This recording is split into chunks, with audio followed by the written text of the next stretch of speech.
আজকে রান্না করব চাল কুমড়া দিয়ে মুরগির মাংস।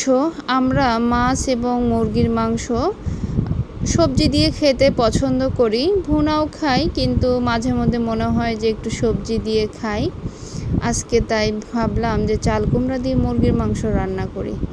চাল কুমড়াটা একটু ভেজে নিচ্ছি। যে কোনো সবজি একটু ভেজে নিলে তরকারিটা খুব মজা হয়। মাছের ক্ষেত্রেও যে কোনো সবজি ভেজে নিলে একটু ভালো হয়। আমি চাল কুমড়াটা ভেজে উঠিয়ে নিলাম। এই যে এখানে মাংসটা আগে আমি অনেক সুন্দর করে কষিয়ে নিয়েছি। তারপর ভাজা চাল কুমড়াটা মুরগির মাংসের সাথে আর একটু কষিয়ে নিব। কষিয়ে নিয়ে আমি পানি দিয়ে দিব।